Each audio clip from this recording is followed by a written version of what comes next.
Bien, bonjour à tous et toutes. On se retrouve aujourd'hui pour une conférence Parlons Autisme dans un cadre spécial puisque le 2 avril est la journée mondiale de sensibilisation à l'autisme. Je suis en compagnie de Joseph Chovanec, philosophe, écrivain, militant pour la dignité des personnes autistes, qui interviendra juste après mon apport. Et un petit mot pour vous dire que cette conférence est organisée avec l'aimable coopération de Forme Autisme et de sa présidente, Denise Taouk. Alors, cette conférence est diffusée sur YouTube. Vous pouvez poser des questions dans le chat. Un temps d'échange sera consacré à la fin de la conférence sur un format de questions-réponses. Vous pouvez déjà vous y inscrire. Qui je suis, donc Nadia Essayant, députée du Cher, hein, et j'ai présenté une proposition de loi qui au départ est portée sur l'heure silencieuse, donc un dispositif destiné notamment aux personnes qui souffrent qui ont des troubles du spectre autistique. Je suis membre du groupe d'études autisme à l'Assemblée, sensibilisée sur la thématique du handicap en général et à la question de l'accessibilité dans les grands commerces. Je travaille sur la proposition de loi Heure silencieuse suite à l'expérimentation du dispositif dans ma ville, à Vierzon, ça a été mis en place donc par une association Espoir pour mon futur, par la maman de Clémence, donc Christelle Berger-Razana, qui a vu cette expérience faite à l'étranger et qui a souhaité la tenter à Vierzon. Et c'est une autre personne qu'elle connaissait, qui était directrice des ressources humaines chez Hyper-U, qui a réussi à la mettre en place. Et à partir de là, cette expérience s'est diffusée également sur Tourette, sur Tourette quasiment en même temps. Et puis voilà, ça s'est diffusé dans tous les magasins U et puis petit à petit dans d'autres magasins, dont les magasins Carrefour qui inaugurent aujourd'hui même la diffusion de cette heure silencieuse dans toute la France.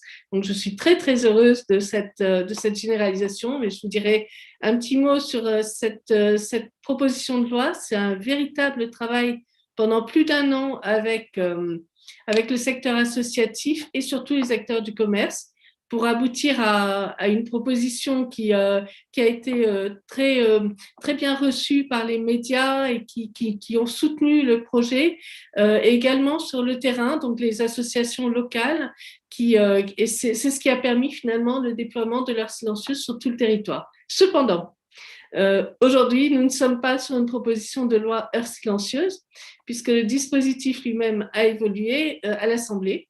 Donc, sur le terrain, l'heure silencieuse se met en place, mais à l'Assemblée, on est passé d'une proposition de loi heure silencieuse à une proposition de loi qui va permettre une concertation de 18 mois pour travailler avec les acteurs concernés, c'est-à-dire les grandes associations concernées par le handicap, les ministères concernés par le commerce et le handicap, et puis également donc des parlementaires et les délégations interministérielles à l'autisme et à l'accessibilité. On va travailler pendant 18 mois pour essayer de voir ce qui manque dans l'accessibilité au grand commerce et au commerce en général, et puis ce qu'on pourrait améliorer, donc à partir de l'expérience de terrain, et puis également à partir de cet échange que nous aurons. Et à l'issue de ces 18 mois, nous présenterons au Parlement les mesures qui auront été décidées par cette concertation de 18 mois, et le Parlement votera, et à l'issue de ce vote, immédiatement, les mesures qui auront été décidées pourront se mettre en place. Et j'espère que dans cette concertation, je pense que oui, de toute façon, l'heure silencieuse aura une bonne place et probablement la première place. Alors, pourquoi est-ce que ça a évolué? D'une part, parce qu'on avait un petit peu de difficulté dans le montage de la proposition de loi, parce elle ne comportait pas de contraintes, donc c'était assez difficile de voir comment sur le terrain on allait réussir à justifier que la mise en place était bonne ou pas, puisqu'on avait peut-être commencer par là, en quoi ça consiste, l'heure silencieuse.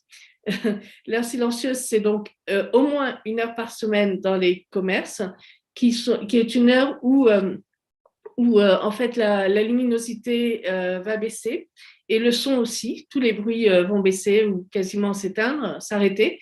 et cela participe à un plus grand confort pour les personnes qui ont des troubles du spectre autistique ou des troubles du neurodéveloppement en général, parce qu'elles se sentent agressées par un son trop fort ou une luminosité trop agressive.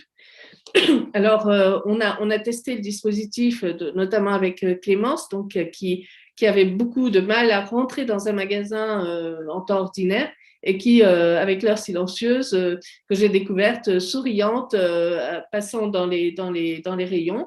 Clémence est non-verbale, donc c'était assez difficile pour elle d'exprimer finalement autrement que par sa résistance physique. Sa difficulté à entrer dans les magasins.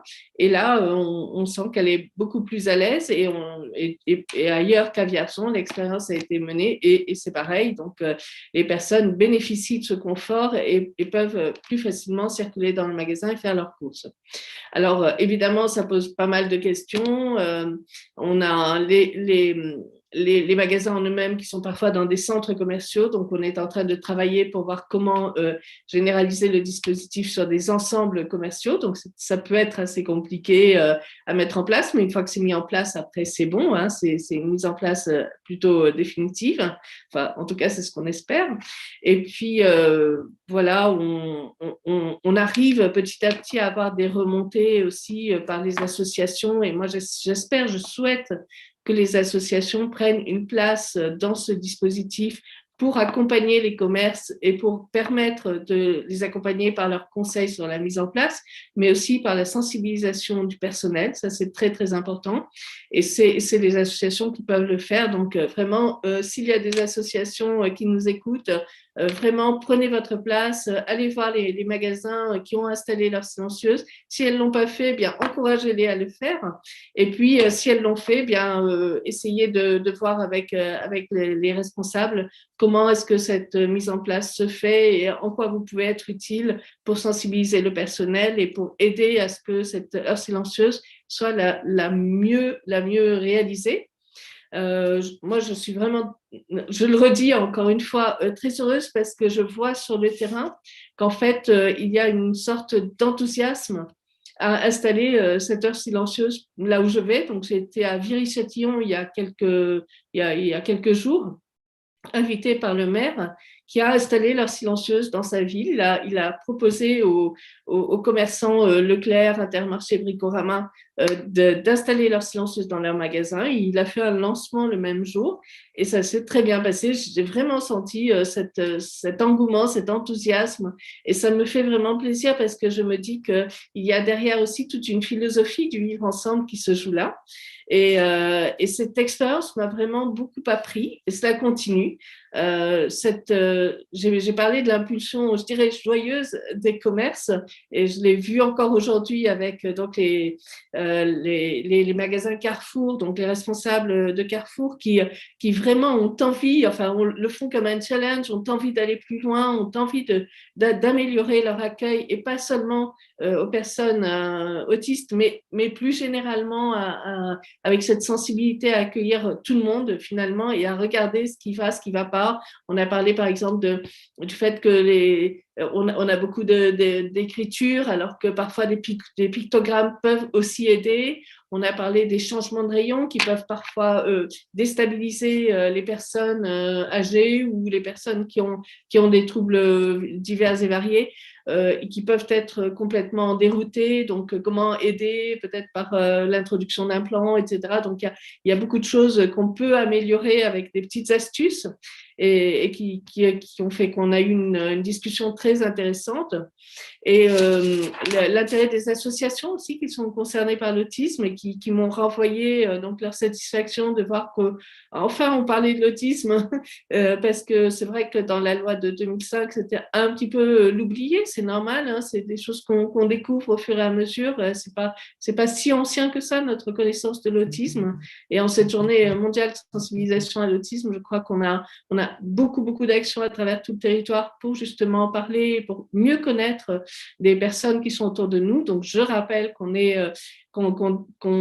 chiffre à peu près à 700 000 personnes parmi nous, probablement, alors je ne sais pas combien ça fait sur 100, mais enfin, c'est un grand nombre. Et peut-être que tout le monde n'est pas encore diagnostiqué, mais est-ce qu'il va falloir diagnostiquer tout le monde? Peut-être pas, mais en tout cas, être sensible à ces questions-là, c'est très important.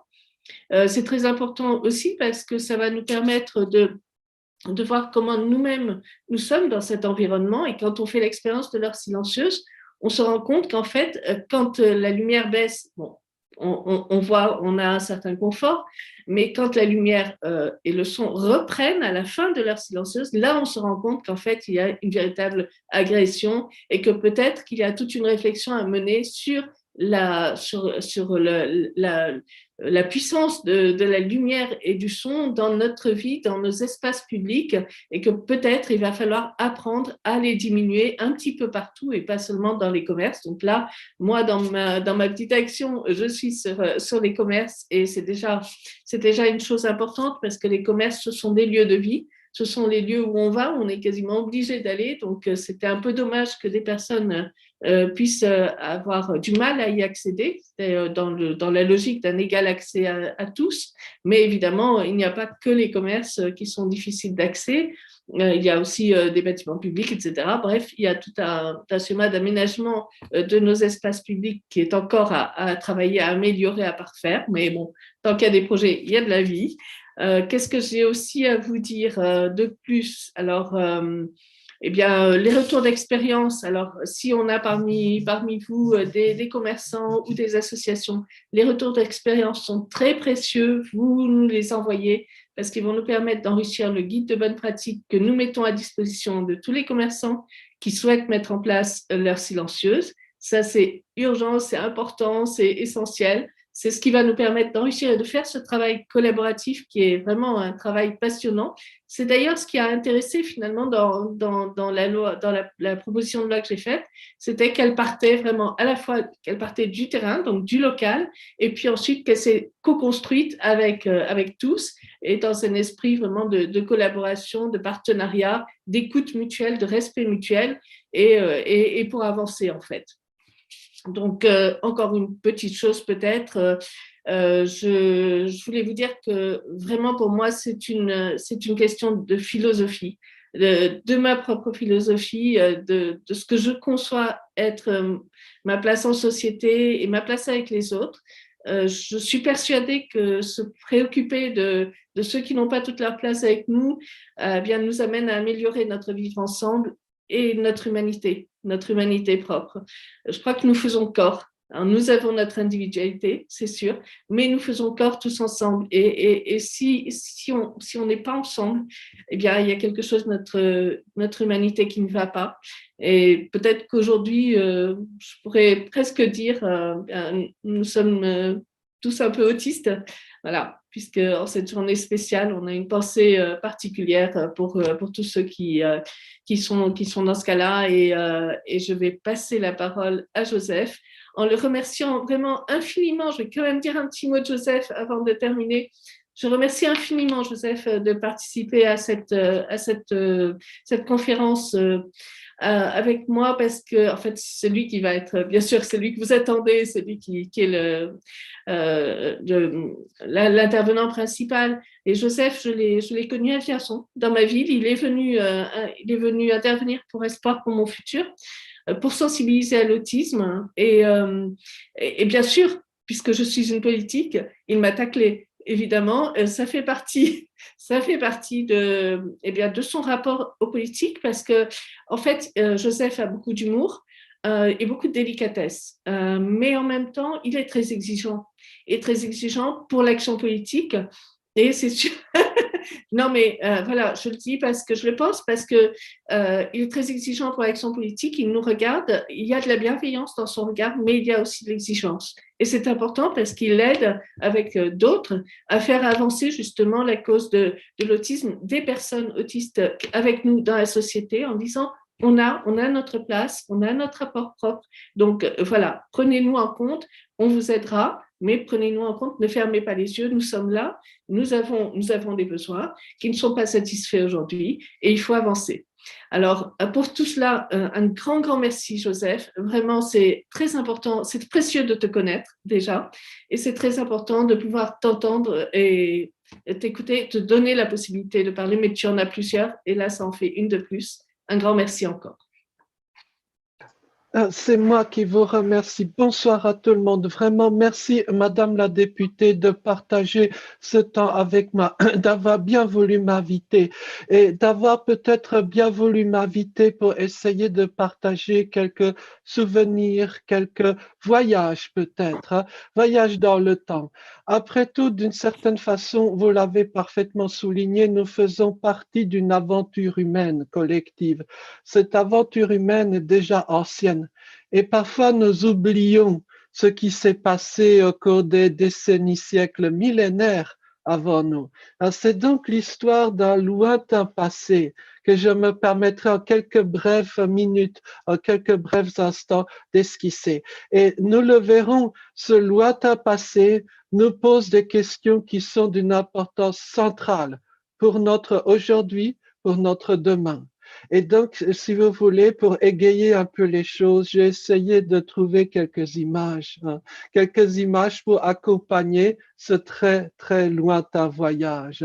Donc, ce lointain voyage commence vraiment avant même l'histoire et commence quelque part, peut-être dans les grottes. La question est la suivante. Au temps de la préhistoire, quelle était la place d'une personne handicapée?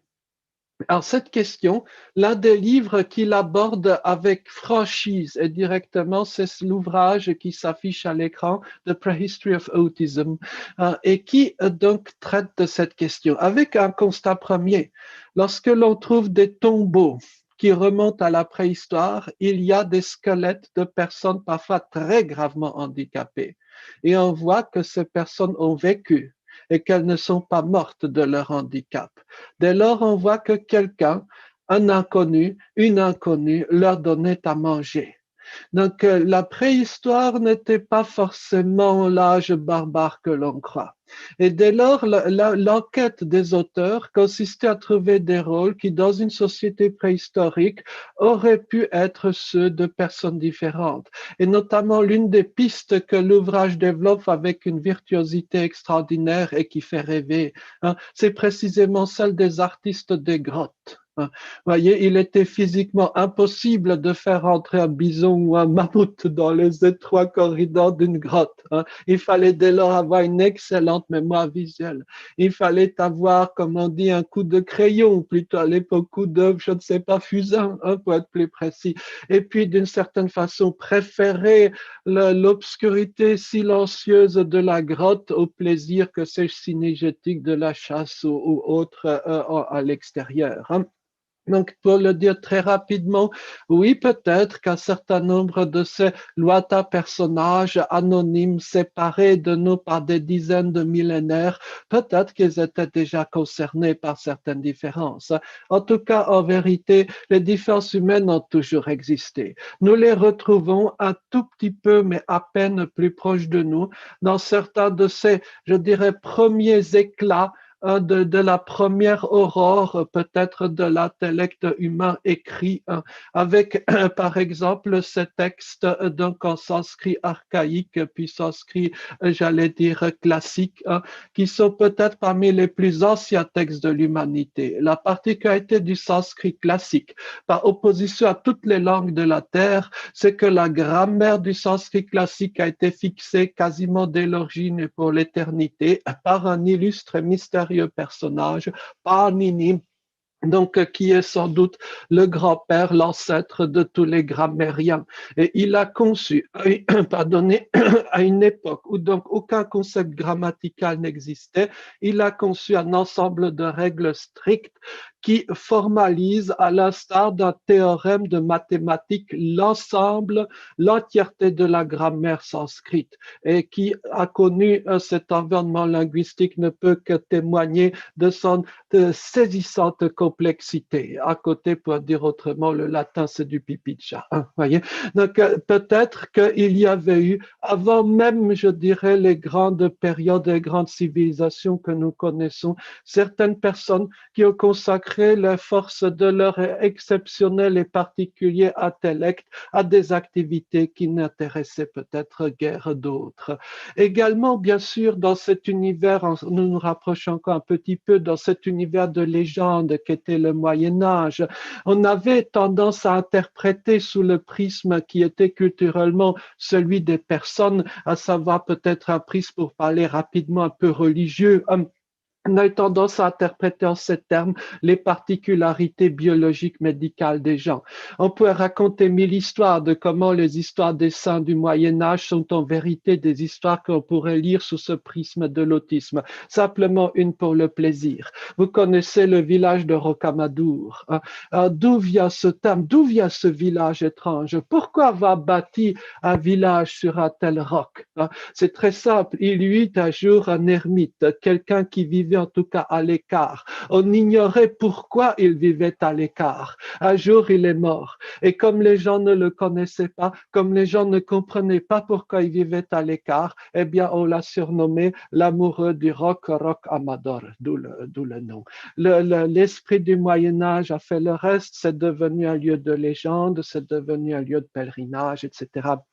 Mais peut-être que fondamentalement, il s'agissait tout simplement d'une histoire d'autiste trop sensible au bruit. Voyez. Également, toujours au Moyen-Âge, et cette fois on remonte un peu, on est au Haut Moyen-Âge, ces âges troubles où les gens s'entretuaient, où l'objectif de la vie humaine pour la plupart des gens, c'était de fracasser le crâne de l'autre avant qu'il ne fracasse le vôtre. Voyez. Eh bien, dans cet âge sombre où le danger commençait à quelques pas de la maison de chez soi, eh bien, il y eut des gens par une bizarrerie que nul ne peut expliquer, qui au contraire s'adonnait non pas à la passion des armes, mais qui s'adonnait à la passion de la grammaire latine, qui collectionnait quelques-uns des manuscrits. Alors c'est grâce à ces personnes que nous connaissons au moins vaguement le Haut Moyen-Âge. On peut citer par exemple évidemment Bède le Vénérable, Beda Venerabilis, donc cet auteur, cet obscur auteur du Haut Moyen-Âge anglais, grâce auquel nous connaissons donc une partie de l'histoire de cette période-là. Et dans l'un de ces livres, à la fin de l'un de ces livres, bien sûr, il est d'une exquise pudeur, donc il ne parle jamais de lui-même. Mais à la fin de l'un de ses ouvrages, il donne son secret du bonheur en une phrase. Je ne me souviens, hélas, plus de la phrase dans son texte latin, mais c'est quelque chose comme « s'adonner tous les jours à l'étude, à la lecture, etc. » Vous voyez, c'est tout un programme de bonheur pour autistes. Bref, et ces personnes bizarres-là, à force d'être peut-être un peu plus nombreuses avec l'accroissement de la population, ont constitué un club. De nos jours, on dirait un groupement d'entraide mutuelle, un GEM, un d'autistes, ou alors les Américains diraient un safe space. À l'époque, bien sûr, on l'a désigné d'un terme latin, donc ils ont bâti une universitas, l'université en tant que club de gens chelous. C'était ça à l'origine et c'était cela pendant des siècles d'ailleurs. Si vous prenez l'une des très grandes figures de la physique, vraiment l'une des, je veux dire, figures les plus éminentes du XXe siècle, à savoir Feynman. Donc, Feynman, évidemment, partageait tous les traits de bizarrerie que les parents, que les personnes connaissent. Mais simplement, quand il était étudiant, dans les années 20-30 en Amérique, il n'y avait pas de concept d'étudiant, on va dire, bizarre, autiste, nerd, pour le dire avec le terme anglophone. Pourquoi? Parce qu'il était attendu d'un étudiant, de chaque étudiant, qu'il soit précisément comme cela. On ne disait pas étudiant marginal, étudiant nerd, étudiant ringard. On disait un bon étudiant. Voyez? Donc, d'une certaine façon, jusqu'à une époque fort récente, l'université, par son standard, était un safe space pour personnes bizarres. Voyez? Et c'est très saisissant. Si on s'intéresse un peu au profil des figures des académiques, des universitaires d'il y a ne fût-ce qu'un siècle, c'est très intéressant de voir qu'aucun autre domaine social, économique ne les aurait employés. Et donc, cela peut nous poser, je dirais, la question qui fâche, la question qui blesse, mais peut-être aussi une remarque fascinante. La question qui fâche est la suivante. Qu'avons-nous fait? Est-ce que nous ne sommes pas dans un monde qui précisément détruit les opportunités qui étaient traditionnellement celles de personnes qu'aujourd'hui on diagnostiquerait comme autistes et qui ont toujours existé?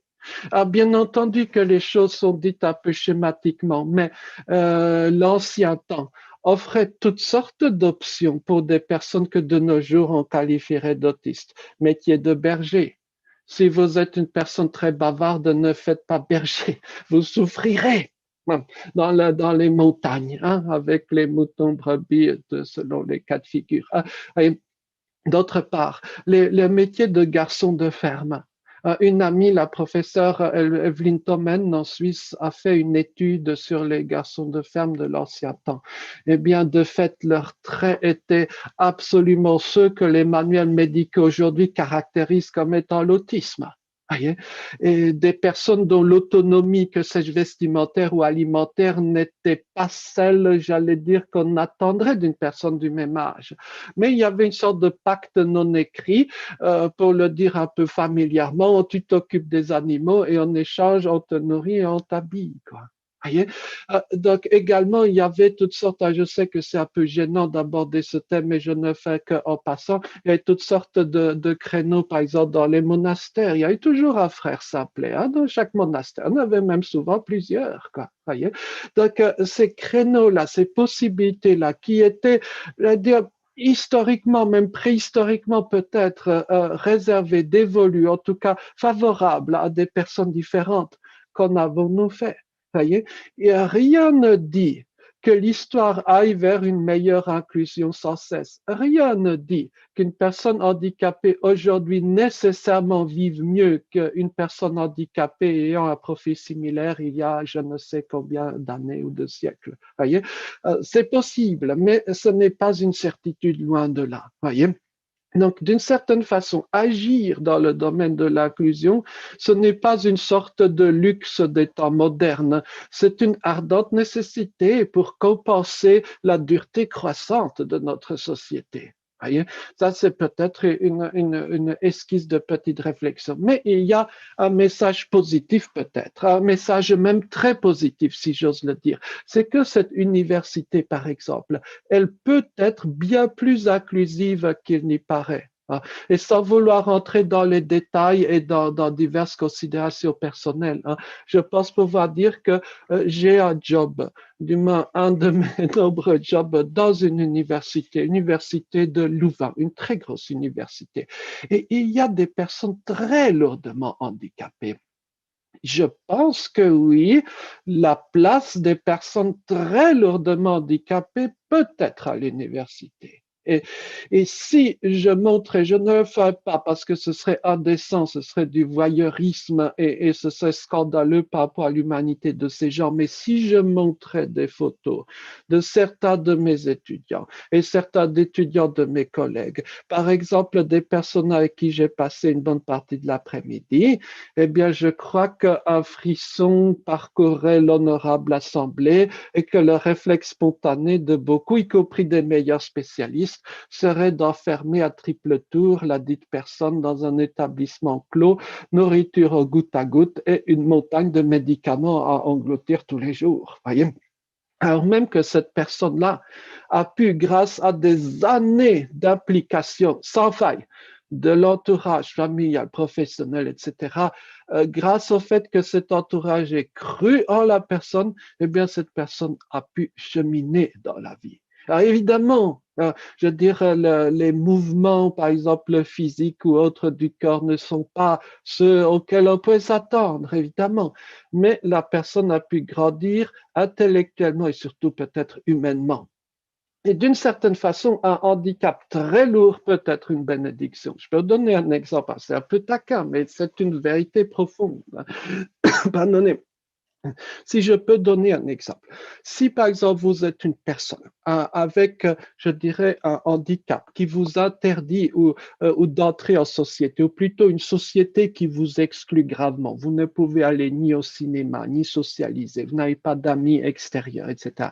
Donc, que ferez-vous? Ben, vous écouterez à la synthèse vocale pendant vos soirées et vos nuits solitaires, peut-être, eh bien, les livres gratuits, c'est-à-dire les grands classiques, que ce soit Shakespeare, que ce soit les grands classiques de la littérature espagnole, et vous en deviendrez expert ou experte. Oui.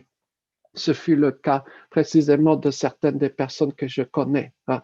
Et dès lors, ces personnes sont capables de me dire, et je peux vous lancer le défi comme ça, hein, voici la question, une parmi les 10 000 qui se posent à l'heure quand on travaille ensemble. Quand quelqu'un devient pape, il change de prénom, nous sommes d'accord. Mais quand on devient roi, on ne change pas de prénom. Est-ce que vous êtes capable de me donner un contre-exemple? Et donc, mon honorable interlocuteur a su répondre en quelques fractions de secondes en citant Henri III de France. Il y a déjà pour connaître Henri III, qui était un roi relativement obscur. C'est très fort. Savoir que son prénom de baptême était Alexandre, c'est d'autant plus remarquable et c'est d'autant plus saisissant que la personne n'est même pas française. Voyez. Donc, peut-être que là, on voit comment le handicap peut être non seulement une sorte de, pardon, bénédiction, mais peut-être aussi une planche de salut pour la culture, peut-être ce qui fait sens, ce qui donne sens au monde et qui est, pardon de le dire comme ça, je suis un vieux crouton, peut-être menacé par les temps que nous connaissons actuellement en particulier. Oui, merci d'avoir survécu à cette petite rétrospective. Venons-en au 2 avril, si vous le voulez bien. Le 2 avril, c'est, vous le savez, et merci Madame la députée de l'avoir souligné et merci de marquer cette journée très particulière. C'est donc la journée internationale de l'autisme. Hein. On n'a pas osé le faire le 1er avril, non je plaisante, hein, mais donc c'est tombé sur le 2. Pourquoi le 2? Ce sont les mystères des Nations Unies. Hein, mais en tout cas, ce qui est peut-être important à noter, c'est que la fête du 2 avril, historiquement par ses racines, c'est une fête des petites gens. Voyez, c'est une fête peut-être à l'extrémité gauche du spectre politique, on dirait du prolétariat, quoi. Hein, dans un français médiéval, on dirait des pauvres, hein, sachant qu'en français médiéval, pauvre ne veut pas dire privé d'argent, c'est-à-dire qu'il ne sait pas se défendre. Voyez, et c'est ce sens-là qui est plus intéressant pour nous. Voyez, c'était une fête, si j'ose évoquer cette nostalgie, encore une quinzaine d'années où je me retrouvais seul avec un petit stand dans les rues à Paris. Voyez. Donc, les temps ont bien changé. Désormais, on en parle plus, beaucoup plus. Mais est-ce que dans ces évolutions, tout est favorable? Est-ce que tout est digne d'éloge? Je vous avoue que jamais je n'avais prévu ce qui allait devenir de l'autisme. Jamais je n'avais prévu ces évolutions que nous connaissons. Hein. Et je trouve particulièrement saisissant donc qu'en ce 2 avril 2021, hein, le monde est basculé puisque désormais ce n'est plus une fête des petites gens quoi, anonymes, des pauvres au sens médiéval du terme, hein, mais c'est désormais d'une certaine façon si j'ose le dire, hein, pardon, Madame la députée, mais c'est peut-être une sorte de mise en valeur du sommet de l'État. Hein, voyez? Ah, il ne m'appartient pas de juger ici hein, d'une façon lapidaire, hein, mais je pense que le monde du handicap, le monde de l'autisme ne doit pas se départir de ce qui a fait son histoire, sa force, sa richesse, à ça, cette pluralité de la base, la pluralité d'associations, de petites associations, la pluralité des personnes. La décision d'une petite élite ne remplacera jamais ce processus démocratique. Alors certes, on peut avoir la tentation, par exemple, de décider seul, quoi, hein, voyez, et ça peut aller plus vite en apparence. Mais précisément cette prise de temps, cette prise peut-être de risque qui consiste à faire participer tout le monde, ce n'est pas un luxe d'oisif, hein, c'est une nécessité vitale, parce que sinon on passera à côté de nombre de personnes, de nombre de situations. Voyez. Et je me permettrai peut-être d'esquisser, de laisser entrevoir quelques-unes de ces peut-être thématiques, situations que l'on pourrait peut-être aborder entre nous dans un échange ou sous une autre modalité. Hein. Premier petit exemple, hein, qui, j'allais dire, est saisissant. Qu'en est-il du devenir des personnes handicapées, par exemple dans l'enseignement supérieur au sens le plus large? Je suis particulièrement frappé qu'aujourd'hui encore, en 2021, il n'existe aucun, je dis bien aucun cadre juridique univoque en France sur la question du handicap dans l'enseignement supérieur. Voyez, je trouve ça saisissant, notamment en comparaison par rapport à d'autres pays, même voisins. Hein. Je ne parle pas forcément de je ne sais quelle rêvasserie des antipodes, hein, quoique ça puisse être fort intéressant. Hein. Mais cette Europe qui ne s'est pas construite dans le champ du handicap. En matière du handicap, l'Union européenne en est au même stade que pour l'économie dans les années 30, hein, autant dire, pas si dire rien. Cette Europe qui ne s'est pas construite dans le champ du handicap, sera-t-elle constituée par le biais, on va dire, de l'impulsion due au Covid, et donc c'est de cette Europe de la santé que l'on évoque? Je l'ignore, j'avoue être un peu pessimiste, hein, mais en tout cas, peut-être qu'on pourrait s'inspirer des pratiques législatives qui existent dans d'autres pays européens relativement à l'enseignement supérieur. Le fait qu'il puisse y avoir des AVS, auxiliaires de vie scolaire, dans le supérieur également. Le fait qu'il y ait un quota, alors pas d'étudiants, ça c'est une grave erreur, mais de budget, un quota budgétaire dans le budget de l'université destiné à l'inclusion. Voyez, le fait qu'il y ait un centre de ressources de bonnes pratiques spécifique aux universités, enfin enseignement supérieur au sens le plus large, mutualisé, voyez, ce sont des choses qui existent pas très loin de la France. Voyez?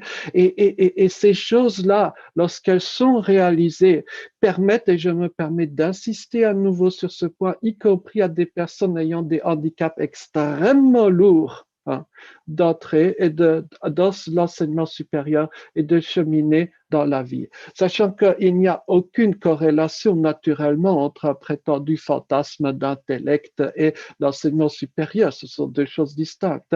Vous pouvez être une personne extrêmement intelligente, choisir, comme un camarade que j'ai vu récemment, de devenir bûcheron, hein, et s'épanouir dans cette voie-là. Et j'avoue être par moments un peu jaloux du métier de bûcheron, hein, en termes de, j'allais dire, de cadre autistique de travail, ça doit être absolument irremplaçable. Et à l'inverse, j'allais dire, vous pouvez vous épanouir dans un tel cadre. Hein. Donc, ne voyons pas de fausse hiérarchie dans cela. Hein. C'est une question de choix de métier et de choix de devenir professionnel. Mais en tout cas, on ne peut pas espérer qu'une personne autiste, qu'une personne handicapée réussisse à l'université sans qu'elle ait droit au même volume horaire d'effort qu'une personne dite valide. Voyez, combien de fois un prof doit répéter au petit homme, pour parler comme Kipling, les mots les plus élémentaires avant que ça n'entre dans son jeune esprit? Combien de fois le bébé humain doit se tenter de se lever pour retomber aussitôt avant de réussir son premier pas? J'ai oublié le chiffre exact, mais ce doit être quelque chose comme 2000 fois. Si jamais au bout de la deuxième tentative, on avait abandonné, qu'en serait-il? Voyez? Donc, cette quantité d'effort, cette quantité de temps, d'énergie, de temps humain fait partie de toute éducation. Pour une personne valide, tout comme pour une personne handicapée. Il n'y a aucune raison, il n'y a aucune raison humainement admissible que des personnes autistes, des personnes handicapées en soient privées, en soient exclues. Et en particulier, l'une des raisons qui est les moins admissibles, ce sont ces fameux pronostics limitatifs. Son QI n'est pas de tel critère selon dans je ne sais quelle grille, donc poubelle, quoi. Ces schémas-là, ces monstruosités-là, issues d'une période obscure et pour ne pas dire la plus sombre de l'histoire, nous devons définitivement dépasser ces clichés. Voyez, et j'en ai peut-être un petit dans un instant si vous permettez. Mais en tout cas, voyez, ouvrir ce pan de devenir et non pas se focaliser comme on a le réflexe fâcheux sur les prétendues formations courtes. Voyez.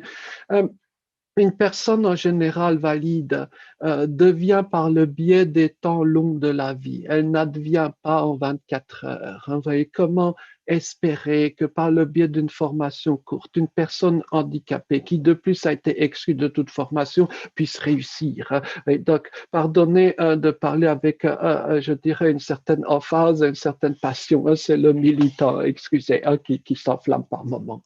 Peut-être une deuxième thématique aussi à réfléchir. Est-ce que réellement nous avons fait des progrès ces derniers temps, en ce 2 avril 2021? Est-ce que nous avons réellement fait des progrès pour avoir une conception sérieuse, scientifiquement valable, humainement valable de l'autisme?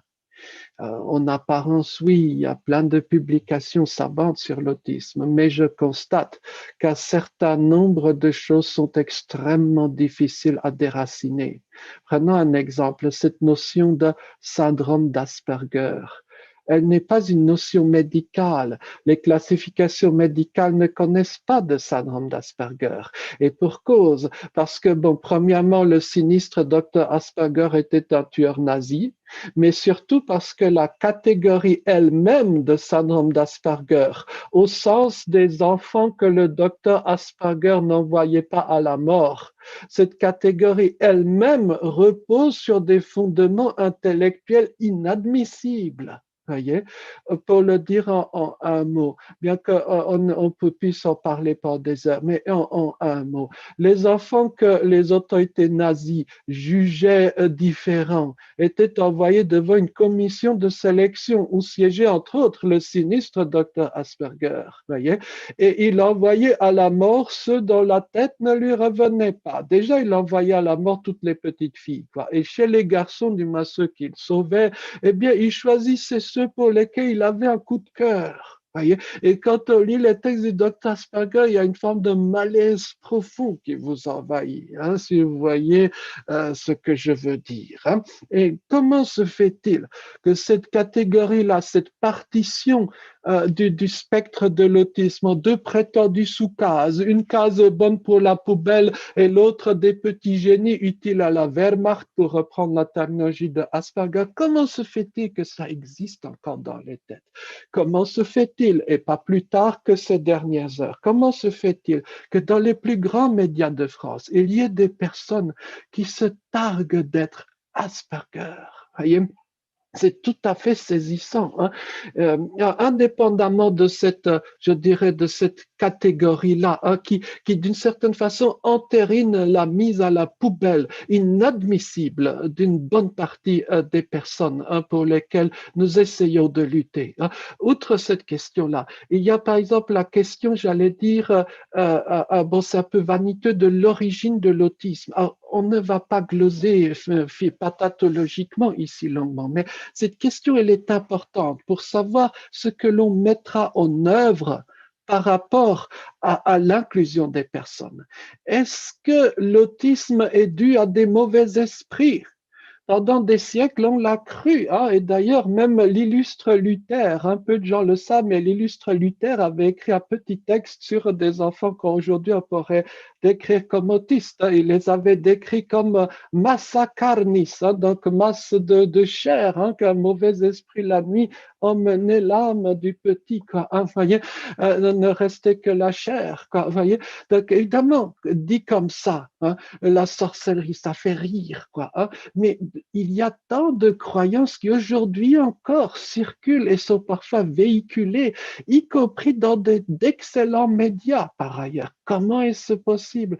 Comment est-ce possible qu'il y ait des médecins qui gavent, par exemple, les enfants de toutes sortes de produits chimiques en espérant l'advenue d'une guérison quelconque, quoi, voyez? Comment se fait-il que des turiféraires de ce type d'approche soient encore présents dans les plus hautes sphères et dans les plus vénérables couloirs du pouvoir? Quoi. Voyez, ce sont des questions, j'allais dire, qui, d'une certaine façon, nous replonge dans cet univers presque moyenâgeux hein, de fantômes, de sorcières et de que sais-je. En 2021, nous devrions avoir la possibilité d'avoir une approche plus rationnelle. Alors, il ne s'agit pas que d'une querelle un peu de est-ce que la Terre est ronde ou plate, hein, une querelle autour d'un café. Il s'agit tout simplement de la question du devenir de tant de personnes.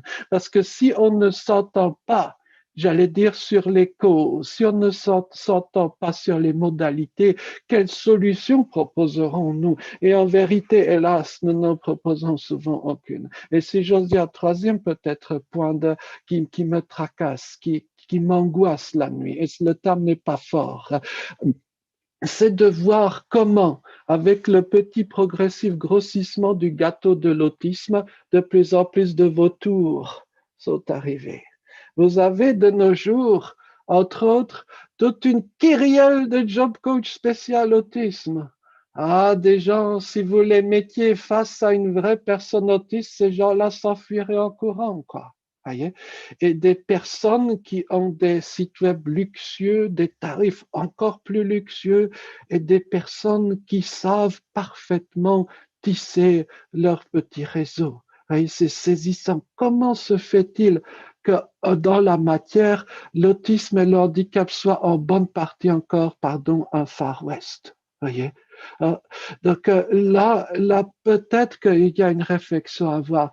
Je sais fort bien qu'il y a une distorsion majeure du marché. La demande est absolue et l'offre est tellement faible. C'est dans ces situations de distorsion du marché, ces phénomènes-là sont hélas à peu près inévitables, mais peut-être que nous devrions y réfléchir, peut-être qu'il y aurait des solutions. On ne peut plus se permettre, si j'ose le dire, de laisser proliférer un certain nombre d'acteurs de ce type. Voyez? Et pour le dire par une sorte de demi-boutade, comment reconnaître les bons professionnels dans l'autisme? C'est très simple. Ce sont ceux qui ne se font aucune publicité. Pourquoi? Parce qu'ils sont déjà débordés et parce que, j'allais dire, le bouche à oreille suffit et parce qu'ils n'ont pas le temps de se faire de la publicité. Voyez? Donc, méfiez-vous, chers amis, si jamais vous voyez des publicités par trop tapageuses, hein, ce n'est pas forcément là où il faut frapper. Puisque j'ai longuement parlé, une toute dernière phrase, hein, peut-être une petite taquinerie. Hein. Il est question de révision constitutionnelle en France comme dans d'autres pays. Certains pays, de plus en plus de pays, reconnaissent dans leur constitution les droits des personnes handicapées. Parfois, la langue des personnes handicapées, je pense à la langue des signes. Comme vous le savez, la Nouvelle-Zélande, par exemple, a 3 langues nationales, donc anglais, maori et langue des signes, hein, à égalité. J'avais une fois proposé cela à Édouard Philippe. Il m'avait dit que je lui mettais la pression. Bon, désolé, mais bon, après, on doit avoir un peu de résistance aussi. Hein, voyez. Donc, la Belgique récemment a inscrit dans sa constitution les droits des personnes handicapées afin que ces droits fussent opposables. Voyez. Peut-être qu'on pourrait réfléchir de faire quelque chose de similaire en France. Et je me permettrai de vous montrer une petite image, une petite phrase que j'aime bien, ça sera ma dernière phrase. Ensuite, nous pourrons échanger. Alors, cette phrase, elle est extraite du préambule de la Constitution helvétique, de la Constitution suisse. Et elle s'énonce dans sa version française comme suit: la force de la communauté se mesure au bien-être du plus faible de ses membres. Merci beaucoup. Merci pour votre attention.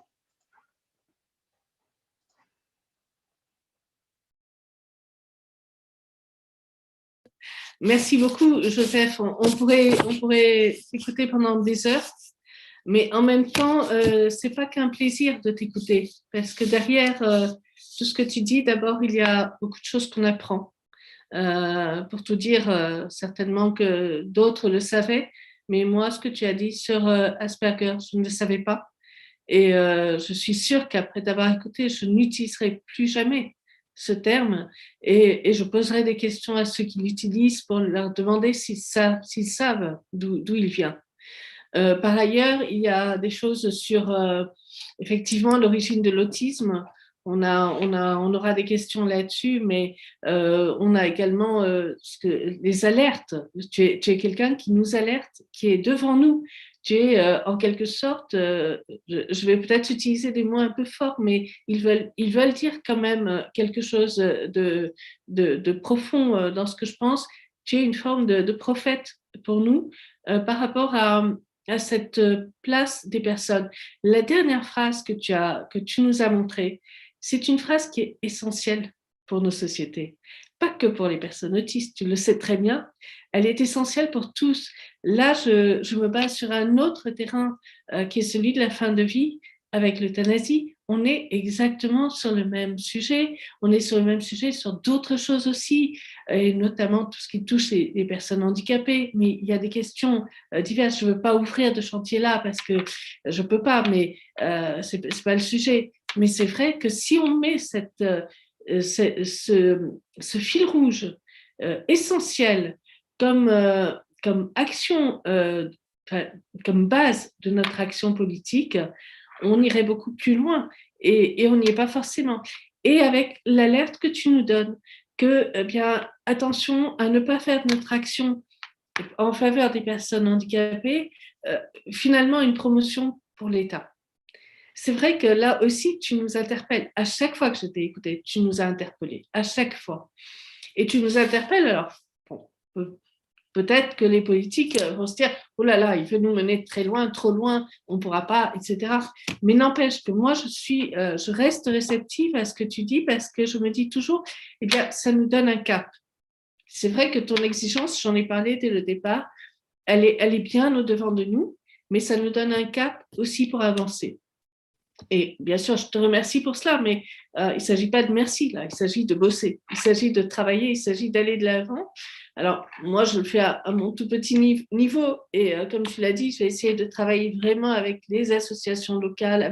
Et j'essaye d'aller ici et là pour dire c'est vraiment sur le terrain que vous allez le faire. C'est vraiment avec les associations locales, avec les personnes que vous allez pouvoir vraiment installer cette heure silencieuse de façon... C'est un tout petit grain de sable. Mais il participe d'un changement de mentalité qui est important pour notre société. D'autres le font pour d'autres choses et c'est ainsi qu'on le fera.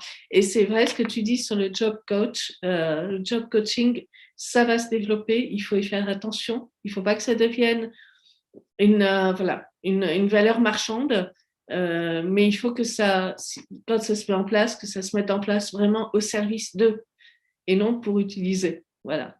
Je crois qu'on a des questions. Est-ce qu'on a des questions du côté des chats? Alors, bonjour à tous. Alors, on a quelques questions. Rapidement, Gabriel sur le chat qui nous demandait comment bien définir le TSA, donc les troubles du spectre de l'autisme. Donc, peut-être dire un mot à ce sujet. Merci, Florent. Merci beaucoup. Par rapport à la définition de l'autisme, il suffit de consulter les textes officiels, les textes officiellement reconnus. Je pense par exemple au DSM-5, prenez bien la dernière version, ou alors si vous préférez le texte de l'OMS, prenez la CIM, la classification internationale des maladies, version 11, autant prendre la dernière version, voyez. Et donc, il y a le texte, c'est-à-dire officiel. Alors, ce texte officiel, c'est pas comme cela, ou ce n'est pas par lui que l'on apprendra à fonctionner dans le monde de l'autisme, évidemment. C'est un descriptif assez sec. Pour découvrir réellement l'autisme, il faut aller au pays des gens autistes. C'est exactement comme pour le Japon et les Japonais. Tout le monde est capable d'identifier un Japonais, tout le monde est capable où c'est ce qu'est le Japon. Voyez. Par contre, pour dire en quelques mots formels ce qu'est la japanité, ça, c'est une autre paire de manches. Voyez-vous. Dans l'autisme aussi, méfiez-vous des descriptifs qui se veulent trop brefs, trop sommaires et qui prétendent résumer une réalité humaine de façon mathématique. En général, ce n'est pas la vérité. L'être humain, heureusement d'ailleurs, est plus complexe que cela. À titre personnel, je définirais, mais peut-être faudrait-il bannir ce mot puisqu'il ne s'agit pas de finir, hein, au contraire, il s'agit d'ouvrir. Peut-être que je définirais l'autisme comme un des éléments, une des composantes de la biodiversité humaine. Voyez? Défendre les espèces d'oiseaux, de fougères, c'est une chose excellente et j'en suis le premier partisan. Peut-être que cette même pensée écologique pourrait être appliquée à la diversité de l'être humain. Voyez. Comme l'avait souligné un ami autiste, le fait que Greta Thunberg milite pour la biodiversité, c'est une tautologie. Vous voyez ce que je veux dire? Au sens où, donc, cette diversité pour laquelle elle plaide, elle l'apporte elle-même. Vous voyez, c'est tout à fait étonnant comme réflexion. Donc, je pense que l'autisme fait partie de cette palette indéfiniment étendue de la biodiversité humaine. L'autisme concerne, vous l'avez parfaitement dit, Madame la députée, au début, à peu près 1% de la population. On pourrait le dire de façon taquine qu'en France, il y a 2 fois plus d'autistes que de Toulousains. Bon, excusez, c'est une façon de dire les choses. Et donc, en tout cas, plus qu'on ne le croit, de personnes, hein, et ces personnes-là, eh bien, ont finalement, ou peuvent avoir la même vie que vous et moi. Ouais, c'est là que c'est saisissant. Aussi, il faut savoir que l'autisme ne définit pas la personne. L'autisme, c'est l'une des nombreuses composantes de la personne. Il existe des autistes chiants. Oui, j'en connais, j'en fais peut-être sans doute partie aussi. Voyez? Donc, l'autisme n'est qu'une parcelle, hein, une parcelle de cet infini humain. Hein. Et s'intéresser à l'autisme, c'est d'une certaine façon s'intéresser à l'humain, tout simplement. Voyez? Et notre monde serait tellement triste s'il n'y avait pas cela. Voyez? Mais il y a toujours cette question au début du fameux livre que vous avez sans doute lu de Yuval Noah Harari, hein, qui me revient à l'esprit, le livre Sapiens. Voyez, ce livre de préhistorien, hein, qui remet les choses dans une perspective bien plus large que nos querelles d'aujourd'hui. Hein. Et il pose cette question: que serait notre philosophie, notre culture, s'il y avait plusieurs espèces d'humains, comme c'était le cas, hein, il y a quelques dizaines de milliers d'années? Eh bien, en fait, par rapport à cette question, il y a une réponse, c'est que cette pluralité existe aujourd'hui encore. Voyez. Et l'autisme, à mon sens, en fait partie. Hein. Et partir un peu en voyage par rapport à l'autisme, c'est un voyage peut-être bien plus fabuleux que d'aller de l'autre côté du monde dans un hôtel de luxe à Sydney. Et c'est un voyage qu'on peut réaliser confinement ou pas. Merci Joseph. Tu parlais tout à l'heure de progrès sur la conception scientifique de l'autisme. Est-ce que tu peux nous dire un peu ce que tu attendrais finalement de cela? Qu'est-ce que ça apporterait en fait? Merci beaucoup. Là, vous avez vraiment posé la question politique, hein, j'allais dire par excellence, celle des choix politiques communs, quoi. Hein. Ouais, ça, c'est très important. On n'a jamais eu réellement un grand débat sur ce sujet-là, hein. Sur ces sujets, je dirais, cardinaux, hein, ou qui posent vraiment des choix fondamentaux. Par exemple, est-ce que la place des personnes dites spéciales est dans des lieux spéciaux entourés de spécialistes, pour reprendre une phrase de Charles Gardou, ou bien est-ce que leur place est parmi les autres? Et ça, c'est un exemple de choix fondamental. En matière de recherche, il y a aussi ce type de question fondamentale. Voici une première question fondamentale qui n'a jamais été posée, je dirais, avec cette brutalité, hein, la brutalité quand on se retrouve face à des chemins qui divergent. Hein. Est-ce que sur le plan scientifique, l'autisme doit être considéré comme une anomalie à guérir, lever, supprimer, ou bien est-ce qu'on doit le considérer comme faisant partie de l'aventure humaine? Voyez? C'est une question qui se pose en des termes très simples et tout le monde peut la comprendre, mais curieusement, elle n'a jamais été posée. Et hélas, j'allais dire, peut-être par réflexe professionnel, que sais-je. Un certain nombre d'estimés médecins, et j'ai plein de copains médecins, ce n'est pas une question d'hostilité, bien au contraire. Un certain nombre d'estimés médecins pensent peut-être par réflexe professionnel qu'il faille nécessairement chercher une molécule miraculeuse, un vaccin, comme on dit aujourd'hui, pour lever, guérir, supprimer cela. Voyez? Comme si, par exemple, être une personne hyper sociable, être Donald Trump ou une starlette, c'était le summum de l'expérience humaine vers lequel tout le monde devrait cheminer. En êtes-vous si sûr? Voyez? Et il y a même d'autres personnes, et pardonnez Madame la députée de le dire aussi, mais il y a quelques figures même au sein de l'Assemblée nationale qui sont convaincues de la nécessité d'agir avant la naissance, vous voyez, pour lever et pardonner la question autistique, pardonnez le sinistre vocabulaire, vous voyez. Donc, comment est-ce qu'on va, dire, se repérer dans ce choix fondamental? Autre question fondamentale en matière de recherche. Recherche très bien, mais quelle recherche?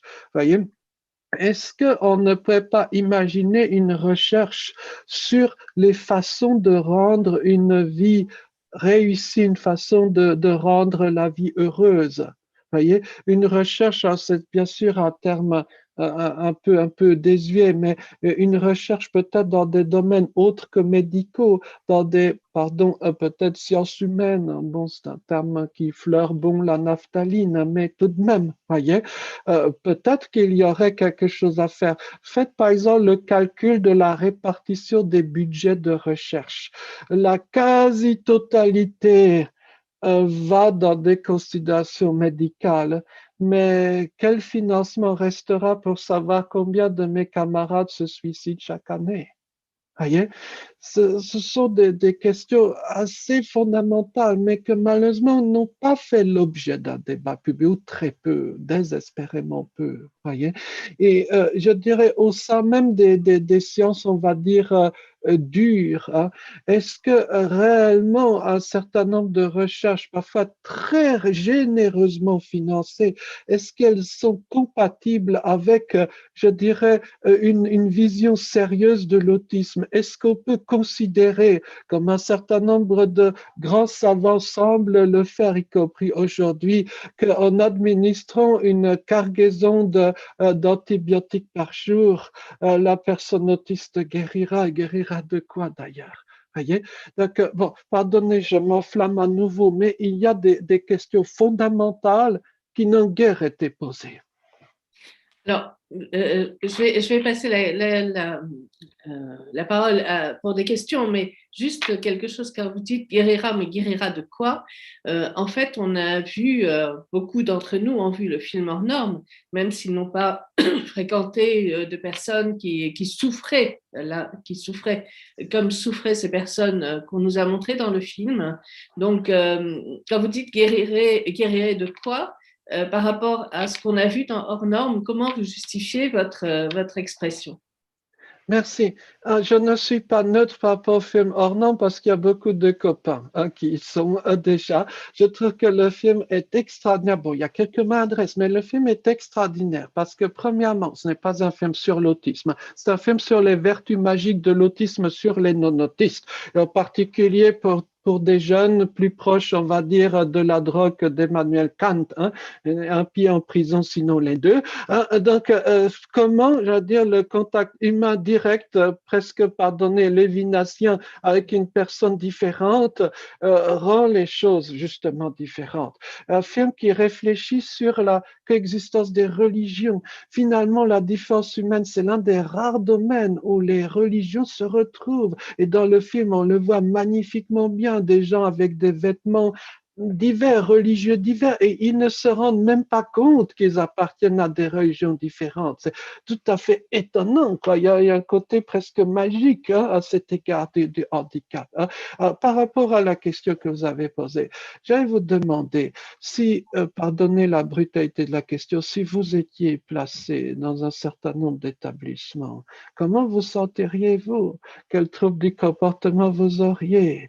Voyez, ça ne se voit peut-être peut-être parce que je ne le claironne pas forcément, mais je passe beaucoup de mon temps dans des établissements médico-sociaux, des lieux parfois très compliqués. J'en ai vu des choses. Hein. J'ai connu des établissements où se pratiquaient toutes sortes de choses. J'essaie de rester très pudique dans mon vocabulaire. Hein, voyez? Donc, cet univers-là, malheureusement, je connais. Et d'une certaine façon, plus je suis dans cet univers, d'une certaine façon, je travaille aussi. Hein, plus, premièrement, je peine à comprendre ce que veut dire déficience intellectuelle. Je sais de moins en moins ce que cela veut dire. D'autre part, deuxièmement, je comprends de moins en moins la différence entre ces personnes qui y sont et moi qui le sois venu serais libre comme l'air ou presque. Et puis, troisièmement, en tête, je garde cette fois de façon plus rigolote un certain nombre d'anecdotes. Il m'est arrivé nombre de fois, en arrivant un beau matin dans un établissement de ce type, que la personne à l'accueil me tende des clés pensant que je suis un nouveau résident. Voyez, je le prends comme un compliment parce que cela veut dire que d'une certaine façon, même cette personne qui travaille dans le domaine peut se tromper. Voyez, et cela montre que nous partageons beaucoup plus qu'il ne paraît. Voyez. Donc, je suis convaincu que l'on pourrait repenser profondément ce que l'on propose aux personnes et que précisément ces troubles du comportement, qui sont l'expression non pas d'un autisme ou de je ne sais quelle conjonction des astres ou autre, mais qui sont le résultat d'un cadre inadmissible, eh bien qu'on pourrait proposer beaucoup mieux, hein, voyez. Et c'est peut-être un point dont la conviction s'affermit chez moi au cours des années. Voyez? Donc, pardon de le dire peut-être avec force, il faut le voir pour le croire. Hein, et il ne faut surtout pas croire les clichés, les préjugés que l'on peut avoir lorsque, j'allais dire, on s'imagine qu'il y aurait une sorte de hiérarchie biologique entre les humains. Quoi. Hein. Le racisme en tant qu'idée farfelue d'une prétendue hiérarchie fondée sur de prétendus critères biologiques a été enterrée en 1945. Du moins, je l'espère bien qu'il y ait des résurgences. Comment se fait-il qu'une sorte de transposition à l'univers médical de ces mêmes thèses racistes semble persister jusqu'à ce jour? Ouais, c'est tout à fait étonnant. Merci Florent.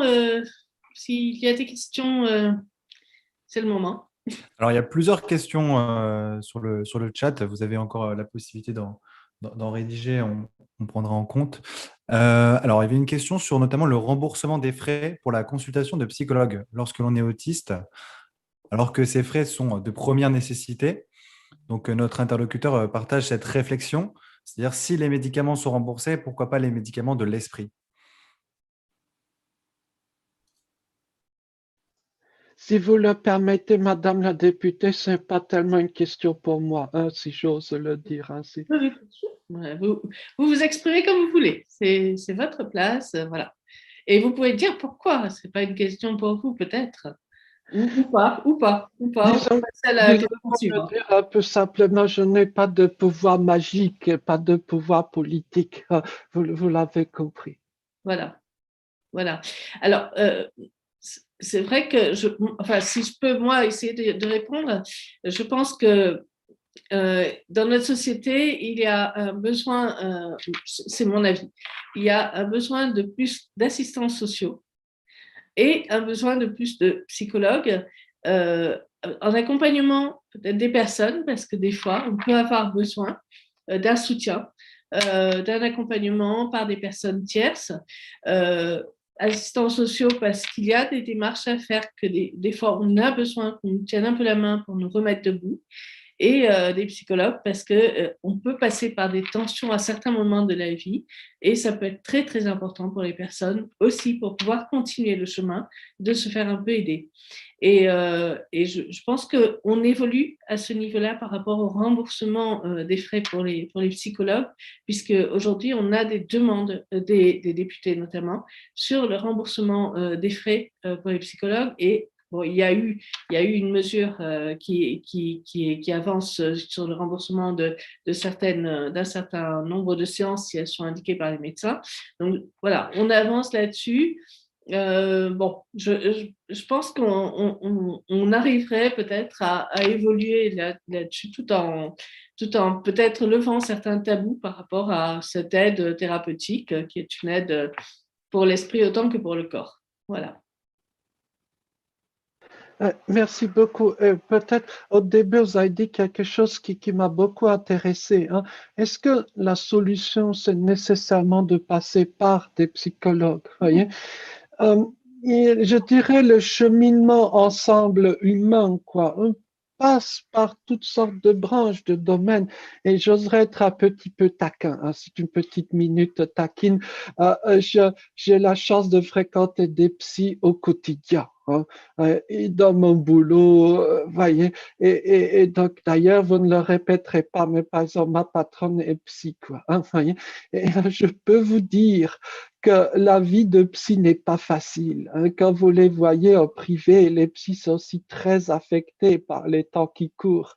Et il y a un certain nombre de psys qui ont besoin d'autisme pour leur remonter le moral, quoi. Oui, hein. Donc, bon, c'est une façon taquine de dire les choses. Et, il ne faudrait pas croire que l'antichambre du paradis ou de la guérison soit d'avoir même 40 ans de thérapie quotidienne, hein. Vous voyez, c'est pas ça. Je pense que la véritable thérapie, c'est le cheminement dans la vie, de pouvoir, je dirais, avoir cette richesse d'expérience quotidienne qu'une vie humaine porte. Voyez, je crois que c'est comme ça la vraie université n'est pas celle qui est labellisée université, c'est celle de la vie. Voyez, et ça, je veux dire, en tant que peut-être professionnel dans le secteur du handicap, peut-être la meilleure des choses que l'on puisse faire, c'est d'aider la personne à faire son propre cheminement, quoi, hein, voyez. Après que la personne s'appelle psy, que la personne s'appelle autrement, c'est très bien, hein, mais ça ne donne pas, j'allais dire, il n'y a aucune formation universitaire qui donne en soi les compétences humaines pour être, je dirais, un compagnon de chemin, quoi, hein. Voyez, ça c'est tout à fait étonnant. Il y a des gens qui n'ont jamais mis les pieds à l'université et qui sont plus fonctionnels en tant que psychologues que des personnes, je veux dire, qui ont toutes sortes de diplômes. Voyez, ce n'est pas pour insulter les gens que je dis cela. C'est tout simplement pour dire que le vrai apprentissage se fait peut-être ailleurs. Et c'est quelqu'un qui a passé 14 ans en tant qu'étudiant qui vous le dit, hein, si j'ose dire. Alors, vous savez que j'ai des racines orientales, Joseph, et à ce titre, c'est vrai que dans nos sociétés d'Orient, les personnes sont très entourées socialement et accompagnées au moment des épreuves. Moi, je le ressens comme ça. Je vois, par exemple, comment se passe tout ce qui tourne autour d'un décès en Europe, enfin, en tout cas autour de moi en France, et comment ça se passe en Orient. Ça évolue aussi en Orient, hein, puisque nos sociétés s'individualisent aussi, mais c'est vrai que je me rends compte, par exemple, qu'en Orient, on est beaucoup plus accompagné, soutenu, entouré, etc., au moment d'un décès, qu'on peut parfois l'être ici. Et ça peut jouer aussi. Donc, c'est vrai qu'il y a aussi la nature de nos sociétés qui fait que ça nous fragilise, quel que soit le type de personne qu'on est, l'expérience qu'on traverse, etc. Voilà. Et c'était à ce titre, je pense, que la personne pouvait poser cette question-là. Mais je vous rejoins dans ce que vous dites. Il est urgent qu'on se souvienne que beaucoup de choses passent aussi par notre vivre ensemble, notre accompagnement les uns des autres, tout à fait. On est responsables les uns des autres, on est solidaires, on est ensemble et c'est très important. Et merci beaucoup. Et si j'ose le dire, quand je reviens de voyages lointains, je suis frappé par cette solitude de l'être humain occidental. C'est très frappant. Voyez, j'ai pu voir, j'ai plein d'amis kanaks, hein, et donc j'ai pu voir une maison d'autistes au pays kanak. C'est une maison qui ressemble à toute autre maison. La personne vit avec sa famille, sa tribu, comme on dit localement. Alors certes, la personne ne fera peut-être pas d'études supérieures de mathématiques. Certes, la personne n'aura pas de diagnostic savant, mais elle n'ira pas à l'asile psychiatrique non plus. Voyez, j'ai pu voir en Afrique, j'ai plein, c'est une longue histoire au Cameroun, hein, j'ai pu voir des personnes non verbales hein, qui ne parlent pas exercer des métiers, par exemple de gardien de parking, d'autres métiers encore. Alors certes, ils ne gagnent pas des millions, mais ils ont une place et ça ne semble pas du tout choquer les gens qu'il y a un responsable non verbal. Hein, voyez, c'est tout à fait étonnant. Donc oui, nous avons beaucoup à apprendre. Hein, et non, notre société occidentale n'est pas forcément la plus inclusive, loin de là peut-être. Florent, d'autres questions? Alors oui, on a d'autres questions. Alors, on en a plusieurs même. Alors, peut-être une question pour Joseph, c'est comment se protéger de l'intrusion des collègues dans le milieu professionnel lorsque l'on n'est pas diagnostiqué notamment, les conversations étant épuisantes et privent d'énergie précieuse. Merci beaucoup. Alors ça, je veux dire, c'est tout le sujet de comment rendre l'entreprise, l'administration autism friendly, pardon de le dire par un anglicisme. Hein. C'est tout un travail, hein. Un travail que l'on peut mener, mais l'exposer en 30 secondes, ce n'est pas lui faire justice, quoi, hein. Un travail auprès, je dirais, de l'entourage professionnel, sensibiliser, informer les collègues, désigner une personne référente au sein de l'entreprise du lieu de travail. C'est le b.a.-ba. Permettre à la personne de travailler dans un cadre qui lui corresponde, lui permettre de travailler sur des rythmes qui lui correspondent. Si vous êtes une personne autiste travaillant le soir, la nuit, pourquoi pas, voyez, permettre aussi une réflexion sur ces choses qui entourent l'emploi, le transport. Et oui, la plupart des gens autistes, votre serviteur y compris, n'ont pas de permis de conduire. Voyez, donc rien que cet élément, ça donne à réfléchir. Également la question, j'allais dire, du logement. Voyez, comment est-ce qu'on trouve un logement? Hein?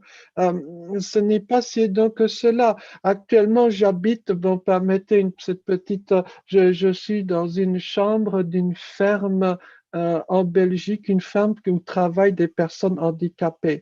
Il y a un monsieur m'a très gentiment proposé ça, mais sinon, j'aurais pas su trouver mon petit logement. Voyez, c'est tout à fait étonnant, quoi. Hein? Donc, si on ne prend pas en considération hein, toutes ces choses, la personne sera broyée, sera exclue. Hein.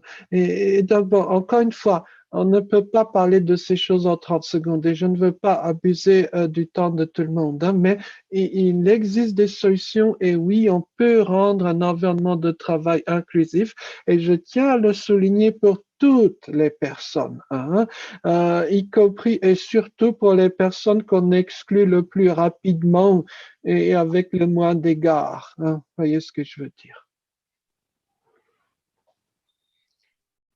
Florent?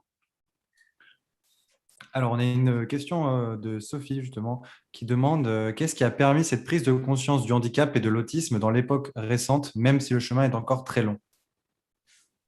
Ah, merci. Alors, on devrait même peut-être un jour faire une sorte de rétrospective historique parce que on se rend compte, hein, pour reprendre une phrase célèbre en sociologie, que certes, nous voyons plus loin parce que nous sommes hissés sur les épaules de géants, mais en fait, souvent, nous ne voyons plus hein, sur qui nous sommes hissés. Quoi, voyez? L'histoire du mouvement dans l'autisme, c'est l'histoire d'un combat très long de parents, de mamans, le plus souvent de toutes petites associations, budget annuel 50 francs, quoi, hein, voyez, c'est ça, hein, c'est ça la vraie histoire hein, du mouvement dans l'autisme. Hein. Je me souviens de cette époque, lors du premier plan autisme, hein, où Patrick Goé, qui était à l'époque délégué interministériel, avait réuni dans une salle eh bien, les responsables associatifs qui se voyaient peut-être pour la première fois, hein, c'était épique, hein, il y a des scènes, mais épiques, hein, beaucoup plus savoureux et turbulents qu'aujourd'hui, hein, d'une certaine façon. Hein.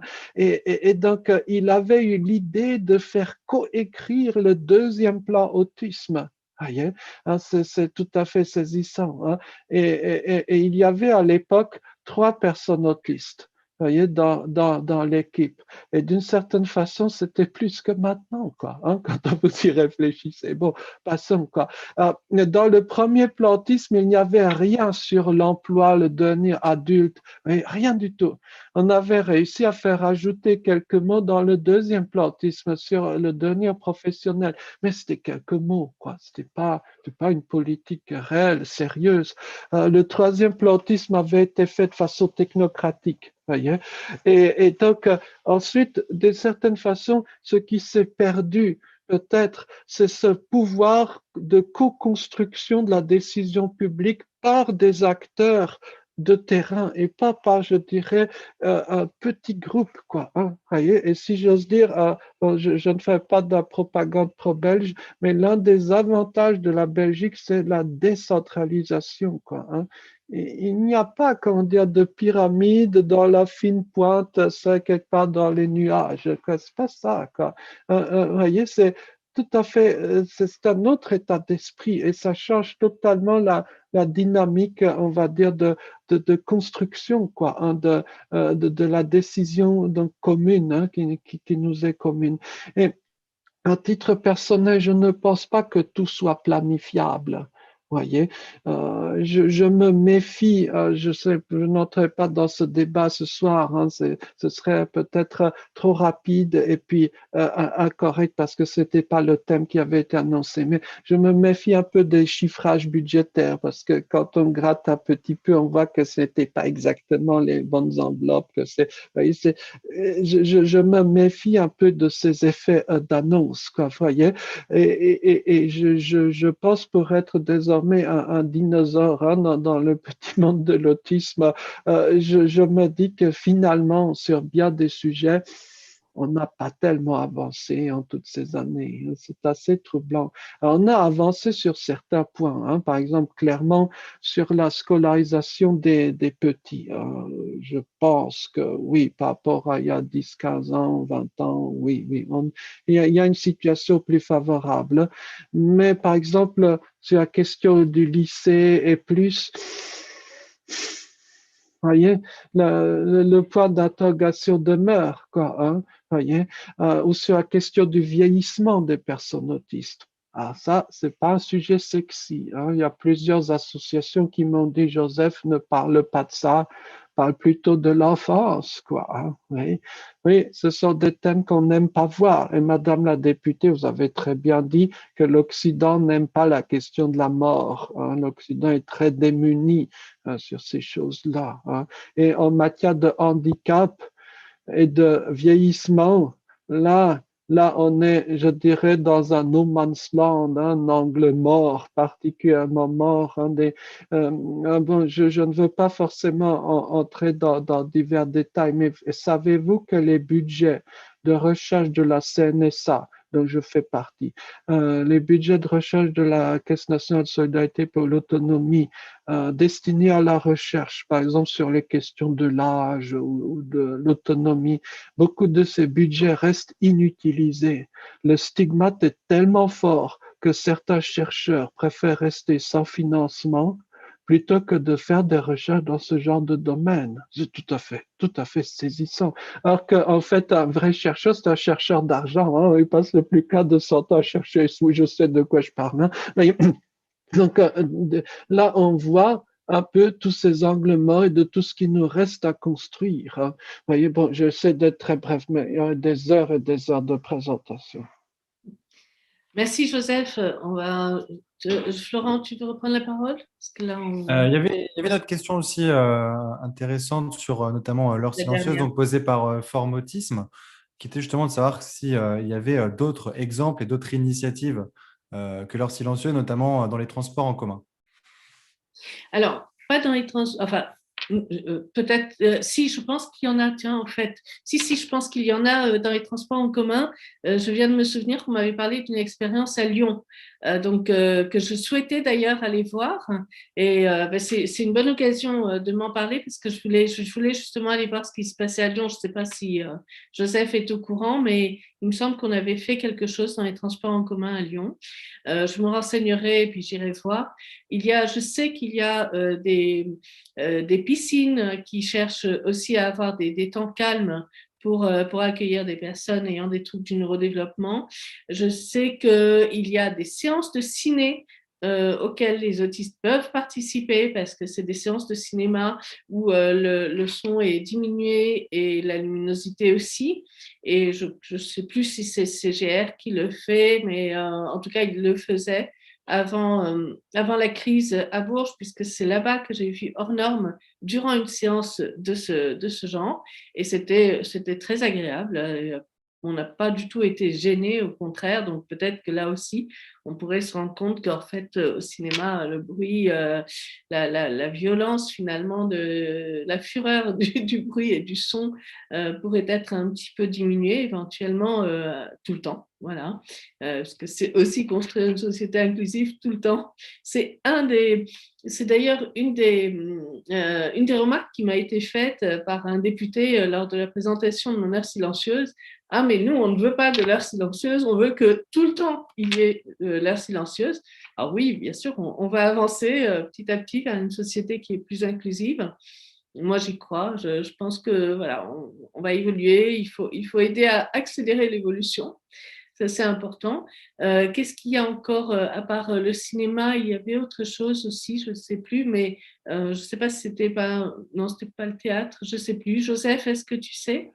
Oui, juste une proposition, les discothèques. Hein, c'est tout un concept, c'est très populaire en Scandinavie, silent disco. Hein. Le concept est très simple, c'est qu'il n'y a pas de musique commune et les gens viennent avec leur casque. Je me sens un peu gêné de parler des discothèques, je n'y ai jamais mis les pieds dans ma vie, mais je sais que cela existe pour avoir vu la boîte de nuit, c'est un peu l'inverse de ce que cela se dit Oui. être. Donc, ce n'est pas une boîte avec de la nuit dedans. Donc, c'est un mensonge. Soyons d'accord. Hein. Bref, mais si j'ose dire, bon, juste une image à partager, puisque la question qui nous est posée par Formotisme est donc la question des transports. Hein. Je me permettrai de montrer une petite image rapide. Un train à Paris, dans une gare parisienne, c'est cela, ou plutôt avant de prendre le train, hein, vous devez affronter cela. Même avec 1000 heures de coaching du meilleur coach, peu de gens autistes pourront se frayer leur chemin, quoi. Hein. Je pense que ce n'est pas la peine de dire pourquoi, hein, c'est évident. Voici un exemple de compartiment pour autistes dans un train en Finlande. J'ai pris moi-même la photo. Hein. Donc, c'est un compartiment insonorisé, c'est un compartiment bleuté, c'est un compartiment où il y a un système de filtrage d'air. Vous pouvez le réserver en achetant votre billet sur le site de la compagnie finlandaise des chemins de fer en cliquant dans un menu déroulant sur le compartiment Idvan. Hein.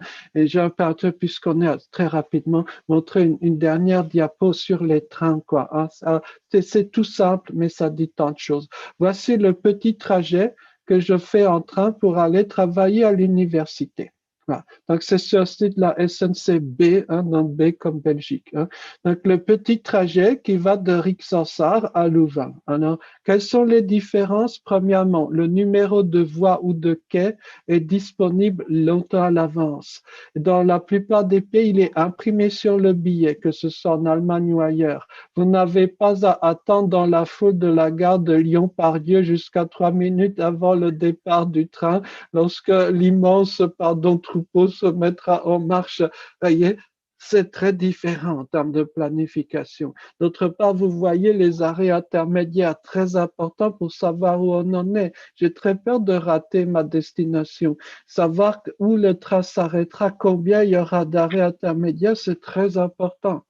Il est aussi tout à fait appréciable de ne pas avoir de siège assigné.